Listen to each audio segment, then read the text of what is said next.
Every nation on Earth carries a burden of debt. The United States' liabilities amount to $38 trillion.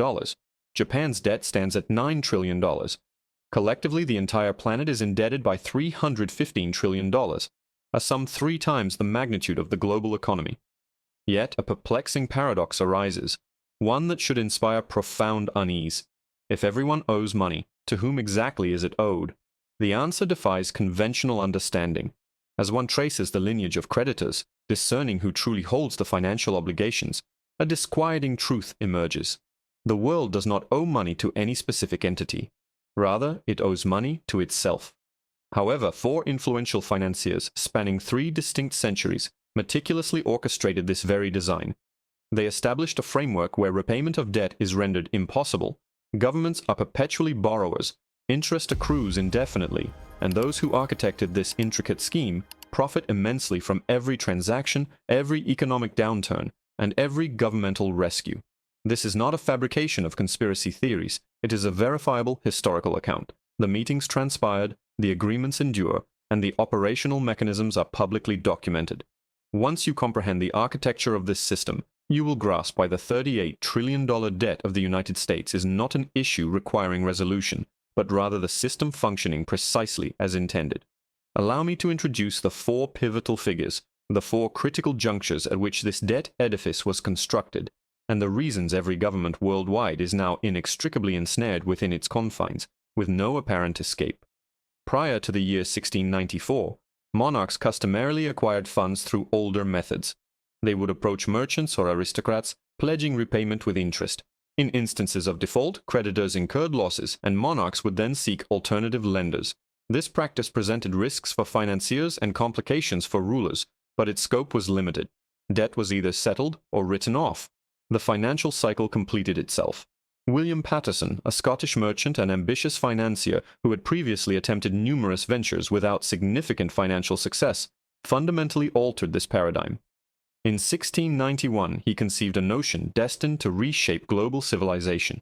England found itself at war with France, and King William III urgently required funds. The royal treasury was depleted, tax revenues were insufficient to cover the escalating war expenditures, and conventional lenders were hesitant to provide new loans due to England's prior history of defaults. Paterson presented a proposal to the king. He would assemble a consortium of affluent merchants willing to extend a loan of £1.2 million to the government. This sum, equivalent to approximately £300 million in contemporary currency, represented a substantial amount. The innovative aspect, however, lay in the loan structure. It would never be repaid. Instead, the government would commit to paying perpetual interest at an annual rate of 8%. To administer this arrangement, Paterson proposed the establishment of a new institution, the Bank of England. The mechanics were groundbreaking. The merchant lenders would deposit their gold with the Bank of England, which would then disperse these funds as a loan to the government. Annually, the government would remit interest payments derived from its tax revenue to the bank, which in turn would distribute these payments to the merchant lenders. Crucially, the government would never be obligated to repay the principal amount of the loan. It was intended to be permanent. The merchants' acceptance of this proposition was predicated on the assurance that the interest payments were guaranteed by Parliament, underwritten by the government's taxing authority. As long as England possessed the capacity to levy taxes, the interest would continue to flow. Furthermore, the banknotes the lenders received in exchange for their gold were transferable, possessing a value equivalent to, and arguably superior to, conventional currency because they generated interest. Parliament ratified Paterson's scheme in 1694, establishing the Bank of England through a royal charter. The merchants contributed their gold, the government secured its war financing, and for the first time in recorded history, national debt transitioned from a temporary liability to be resolved into a perpetual feature of the financial system. The brilliance of this design, from the perspective of the bankers, lay in its perpetual revenue stream. The government was obligated to pay 8% annual interest on £1.2 million, totaling £96,000 per year in perpetuity. The merchants had effectively secured an annuity from the government, assured as long as England existed, and maintained its taxing power. Should they require their gold back, they could simply transfer their banknotes to another party. The debt, therefore, was transferable, but irredeemable. Paterson's true genius, however, manifested in the subsequent development. The Bank of England was granted the authority to issue banknotes backed by the government's debt, permitting them to print money up to the value of the loan. This process effectively created money from debt. The government's promissory note became a medium of exchange. Consequently, the more the government borrowed, the greater the quantity of money that could be generated. This established the foundational template. A government borrows, never repays the principal, commits to perpetual interest payments, and the debt itself transmutes into currency. This was an ingenious strategy for bankers, yet a catastrophic reality for taxpayers, who would perpetually service a debt that would never be extinguished. Within 50 years, every major European power adopted a similar model.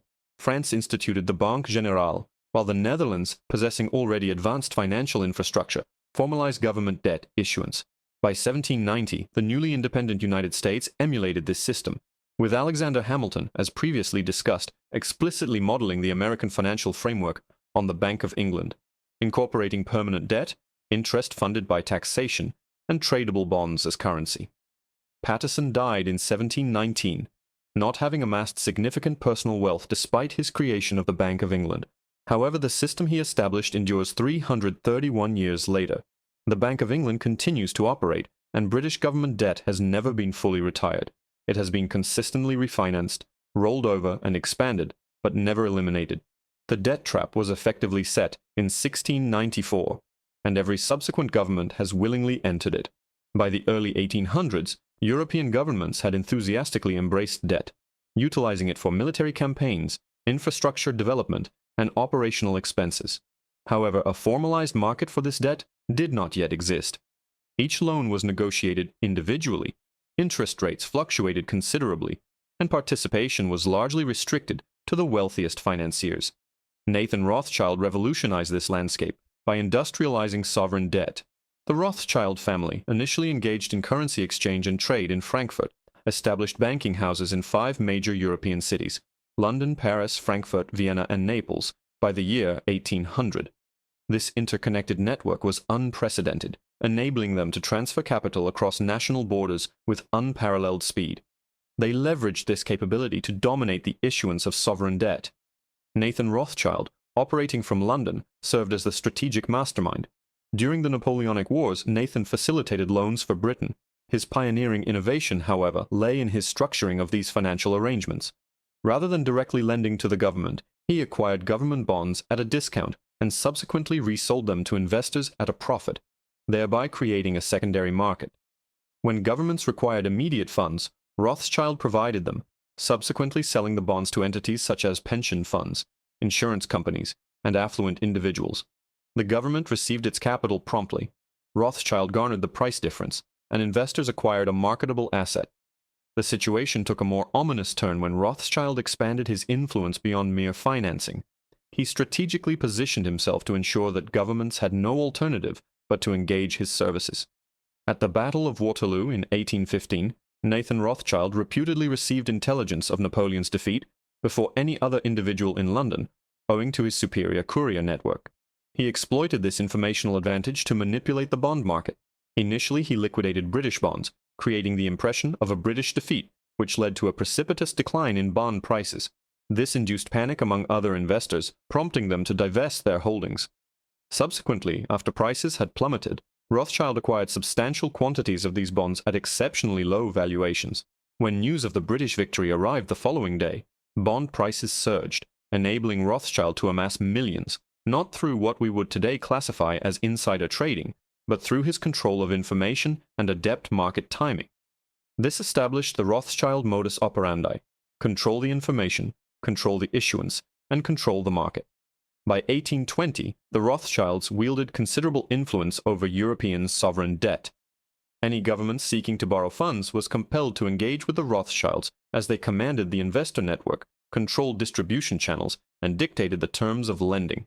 This development is profoundly significant for understanding the debt trap. Prior to Rothschild's intervention, governments retained the theoretical option of defaulting on their obligations. If a monarch defaulted, their creditors bore the losses, and the financial system recalibrated. However, Rothschild rendered sovereign debt a globally tradable commodity. A British bond might be held by a French investor, subsequently sold to a German bank, and then used as collateral for a loan to an Austrian aristocrat.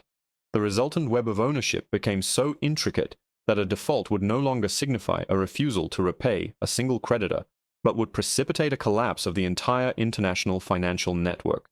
This was Rothschild's groundbreaking contribution, making debt so interconnected that default became practically impossible, not out of governmental responsibility, but because such an event would trigger systemic disintegration. Governments found themselves trapped, compelled to maintain payments, and to continue borrowing to service the interest on pre-existing debts.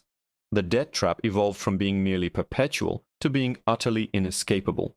The Rothschild family's wealth reached its zenith in the mid-1800s, establishing them as the wealthiest family globally, surpassing even royalty. This immense fortune originated from a single source: interest derived from sovereign debt. They did not engage in manufacturing or construction.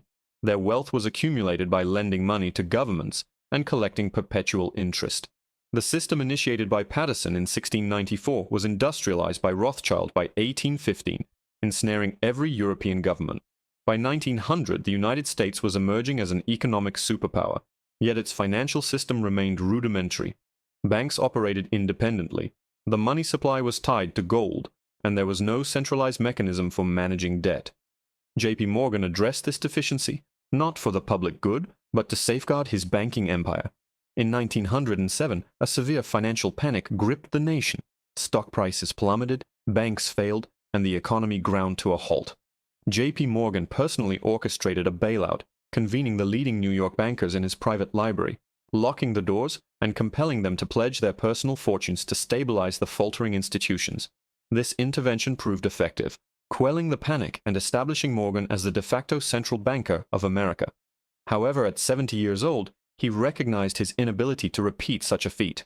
Consequently, Morgan and his associates, the most influential financiers in America, devised a permanent solution: the establishment of a central bank.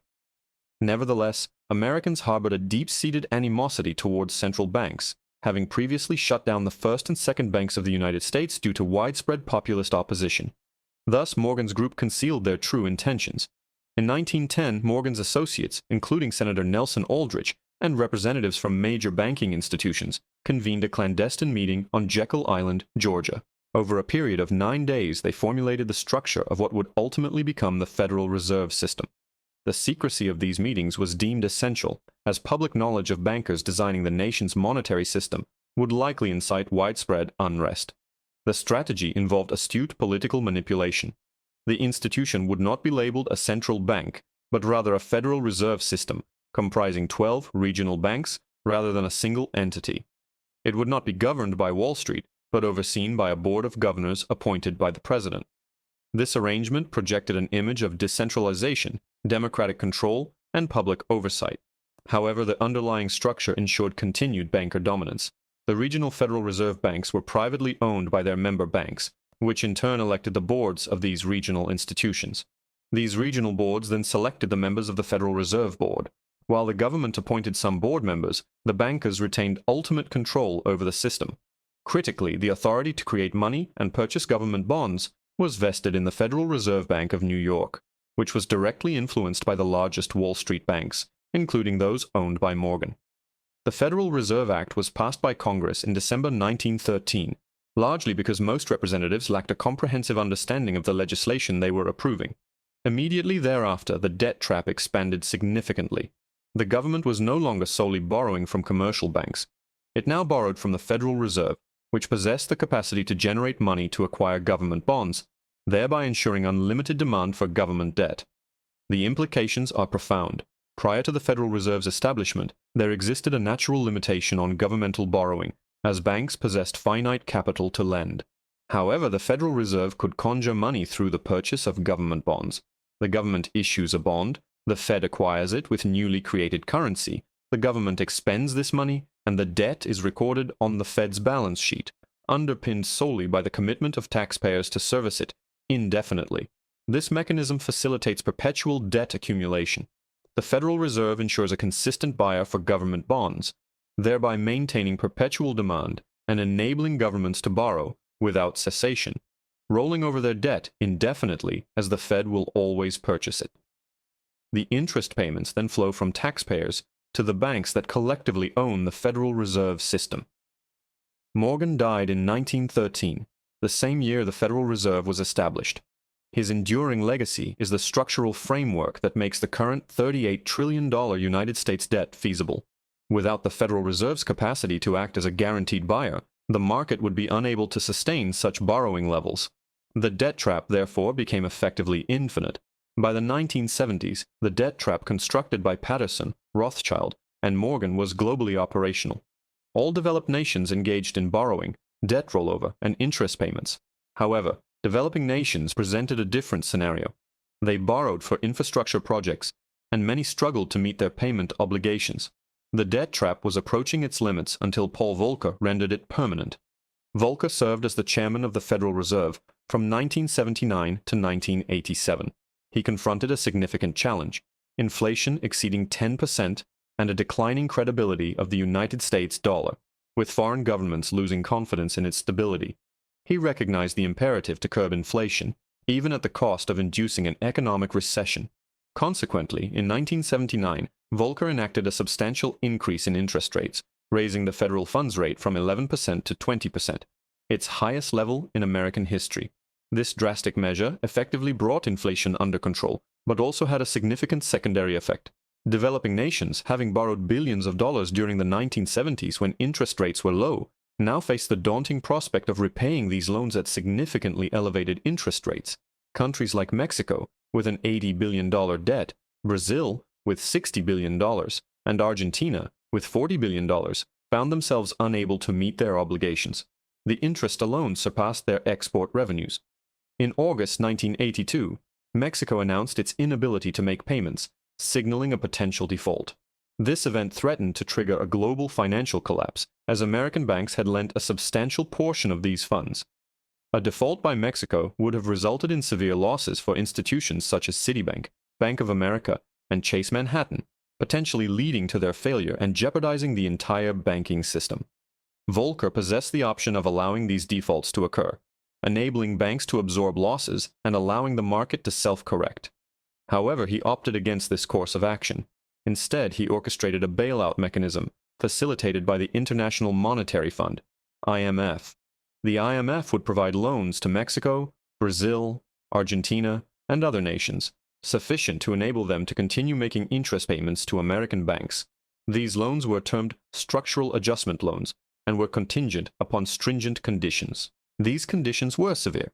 Governments were compelled to reduce public spending, privatize state-owned assets, open their markets to foreign investment, and devalue their currencies, effectively relinquishing economic sovereignty in exchange for the funds necessary to sustain interest payments. Crucially, the IMF loans did not reduce the overall debt burden. They merely restructured and managed it, rendering it perpetual. This constituted Volcker's innovation. When debt becomes unmanageable, instead of forgiveness, it is restructured. Additional loans are provided to ensure continued interest payments, and in return, political and economic concessions are extracted. The debt trap thus transformed into an instrument of control. Nations unable to meet their financial obligations were coerced into opening their economies, divesting assets, and adhering to foreign economic policies in exchange for the opportunity to remain indebted. This pattern has been consistently replicated over the subsequent 40 years, with Greece in 2010, Argentina in 2001, and Sri Lanka in 2022, serving as prime examples. In each instance, the fundamental structure remains the same: IMF loans to facilitate ongoing interest payments, austerity measures imposed, sovereignty surrendered, and the debt never truly eliminated, but perpetually restructured. Volcker passed away in 2019, but his legacy is the mechanism that ensures the debt trap is both global and inescapable. Even when countries are unable to repay, they are prevented from defaulting. Instead, they are refinanced into a state of perpetual indebtedness, ensuring the continued flow of interest to the creditors. These creditors are often the same banks, institutions, and the very same system established by Patterson in 1694. Now let us examine how these four architects collectively devised a system where debt is infinite and escape is impossible. We begin with Patterson's foundational model. A government borrows, commits to perpetual interest payments, and never repays the principal. To this we add Rothschild's crucial innovation, making the debt globally tradable, thereby creating an interconnected web, rather than a single creditor, where default would trigger systemic collapse. Next, Morgan's mechanism is incorporated, Central banks create money to purchase government bonds, ensuring an unending demand and enabling governments to borrow indefinitely. Finally, Volcker's trap is applied. When nations face inability to pay, their debt is restructured, not forgiven, ensuring the continued flow of interest payments. The result is the current global landscape characterized by $315 trillion in outstanding debt, encompassing governmental, corporate, and household obligations. None of this debt will ever be fully repaid. All of it accrues interest, and the entire structure is interconnected through the financial system, meaning a default in one area poses a threat of collapse everywhere. Consider the specific mechanism in the United States. $38 trillion in government debt. Approximately $20 trillion is held by the American public, including pension funds, mutual funds, insurance companies, banks, and the Federal Reserve. These institutions acquire treasury bonds due to their perceived safety. These bonds, however, generate interest payments amounting to approximately $1 trillion annually. This interest originates from taxpayer revenue, meaning taxpayers remit funds to the government, which then disburses them to bondholders. Since these bondholders are predominantly institutions representing the wealthy, this represents a continuous annual transfer of wealth from the working populace to capital. The remaining $18 trillion is owed by the government to itself, specifically to entities like the Social Security Trust Fund and Medicare Trust Fund. The government has borrowed from these programs, expended the funds, and now owes itself. Ultimately, taxpayers bear this responsibility, as when Social Security requires these bonds to be redeemed, the government must either increase taxes or borrow further to fulfill its obligations. It is essentially a convoluted financial maneuver, but the interest continues to accrue regardless. Now, let us broaden this perspective globally. Japan's debt of $9 trillion is primarily held by Japanese institutions and the Bank of Japan. Europe's $14 trillion debt is largely owed to European banks and the European Central Bank. China holds substantial domestic debt, primarily within its state-owned banks. Every nation operates under a similar system, and they are all interconnected. Japan possesses U.S. Treasury securities, while the U.S. holds European bonds through the IMF. Europe, in turn, holds debt from developing nations via the World Bank. This creates a cyclical flow, with everyone indebted to everyone else, and interest payments invariably flowing upward to the institutions that manage this debt. Herein lies the reason for its perpetual nature. If the U.S. were to extinguish its $38 trillion debt, the money supply would contract dramatically. This is because dollars are created concurrently with government borrowing. Repayment of this debt would lead to the disappearance of these dollars, resulting in deflation, depression, and economic collapse. Consequently, the government is perpetually unable to repay its debt. It must continue borrowing, rolling it over, and servicing the interest.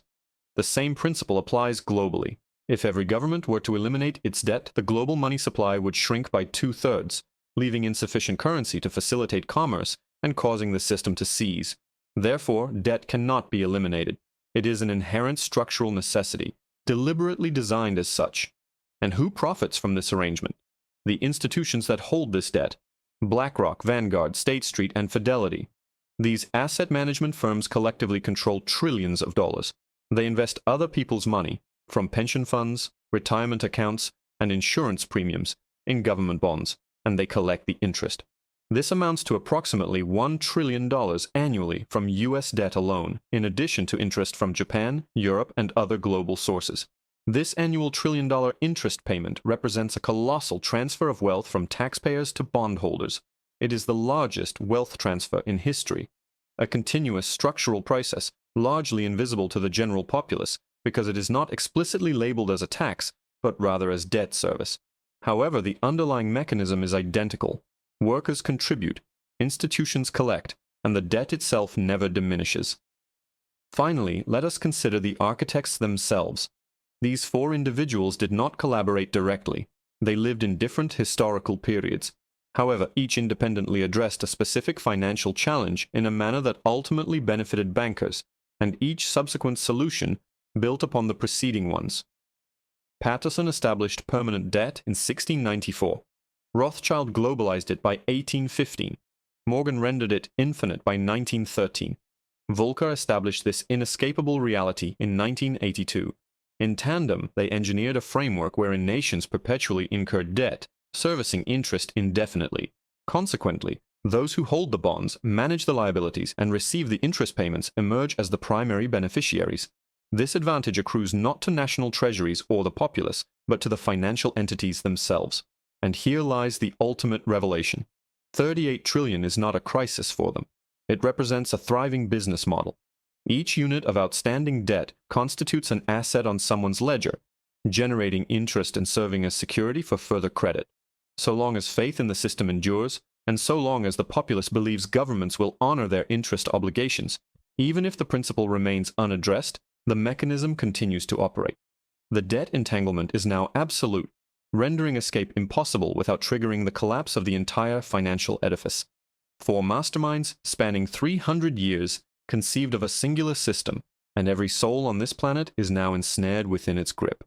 If this perspective has altered your understanding of governmental indebtedness, if you now grasp that 38 trillion is not a mishap or oversight, but rather a meticulously planned system functioning precisely as intended, then you are beginning to perceive the true nature of power.